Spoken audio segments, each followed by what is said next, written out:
Hey everybody, it's Joe from Papa Jobo's. Today I'm going to be talking about a couple shows on Netflix that tell me two things. One tells me they might actually be changing a little bit in terms of their woke ideology, and then there's another one that tells me that they're probably not. So the first one is DOTA Dragon's Blood. It's based on, I believe, a video game, and I say I believe it is because I think I heard about it being a video game a long time ago. That's where I think I recalled seeing it from, and that's why I opened it up and watched it on Netflix. Now, the first season of DOTA is decent. It's kind of bad storytelling, honestly. They start with a guy named Davian, and he's the main character, or he's supposed to be, and he quickly becomes not the main character, and they introduce a whole bunch of ancillary characters, and it goes off on tons of different directions. They never really complete a whole storyline, and there's way too many characters and storylines trying to be told in such a short time frame. I believe every episode's like 20, 25 minutes. And then it starts to get a little woke, starts to put a message in. And so the first season ended. You don't need to know too much about it. You can go watch it if you want. But the second season comes out and it's just woke. I mean, it's woke from beginning to end.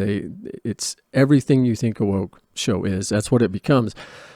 I wrote it off after that. It had all the same stuff that all the woke stuff has in it. So I won't really repeat too much of it. But I was sitting around getting bored, and I got on Netflix and said new season's out. I was like, wow, it got a season 3. My goodness, let's see what it's like. So I ended up watching it, and they bring back Davian as being more of a central role, and there's another character in it, the main character named Marana, who I was always interested in from the start. It was him and her. They both love each other. In season 2, they completely go away from that, and they really have just intersectional feminism, men are no good, blah, blah, blah, all that same crap. So in season 3, I was surprised to see them actually show respect towards men, where men and women actually have a real relationship. The women actually loves and respects the man. In this case, it's Marana and Davian. The whole plot of the show doesn't really matter. It's the subtext. It's what we're fighting against that I'm interested in. They actually had a show that was ultra woke one season and then changed it. They did the same thing from season 3 of Stranger Things to season 4. Season 4 still has some woke garbage in it, without question. Now that I've rewatched it again, it has a lot in it, actually. A lot. I mean, it depends on what your definition of a lot is, but there's enough in it for me to bring it down a few notches on the scale. But the other show I was going to talk about today is called The Sandman. It's based on a comic book by Neil Gaiman.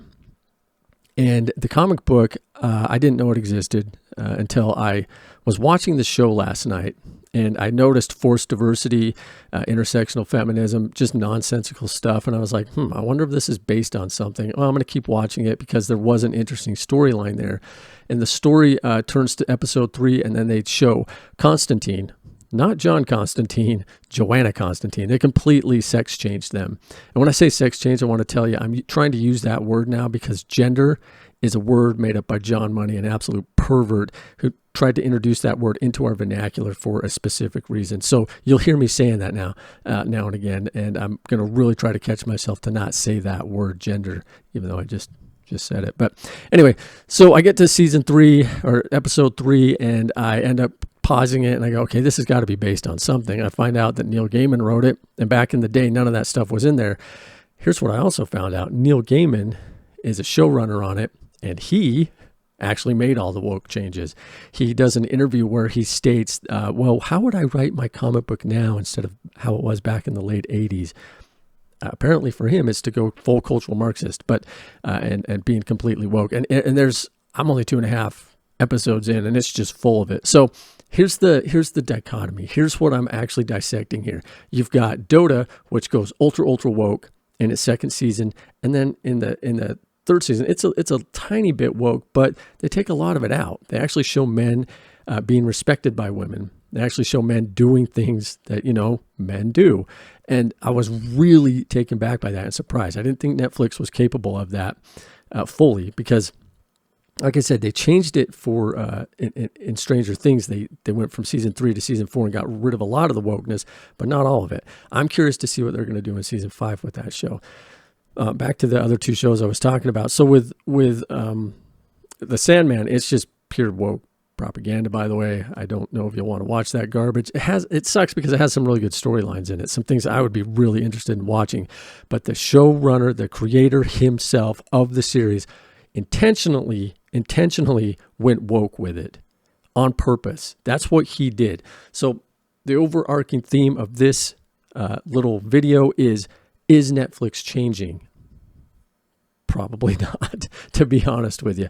I wanted to see it after DOTA, Dragon's Blood, and it looked like they were, but then they show me something like the Sandman, which just barely came out with season 2, and also the Umbrella Academy, and then you've got a couple other shows on there. You got some shows on there that are reality based, where they just love putting forced diversity in there. A lot of the stuff they have to do has to do with the community where guys dress as women.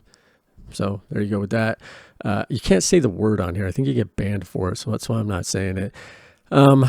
Are they changing? I thought they were after DOTA. They made that statement that they said, hey, if you don't like what we're doing here, you may not want to work here. I'm paraphrasing. And I could never figure out if that meant, hey, if we're not woke enough for you, leave, or if we're too woke, leave.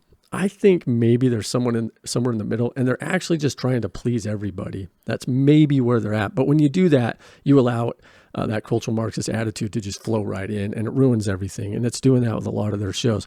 So tell me what you think. Do you think that Netflix is actually making some changes, some positive ones that actually work, or are they actually getting more woke?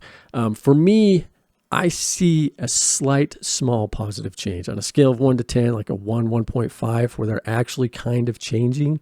I hope that they will. It's going to take about a year to find out when all their next round of shows start coming out. That's when we'll see. That's when we'll see if I'm right. That's when we'll see if they're actually committing to making money and regrowing their business, which has just sunk off miserably, or if they're just going to go complete wokeness, cultural Marxist mode, and ruin it, like Disney's doing.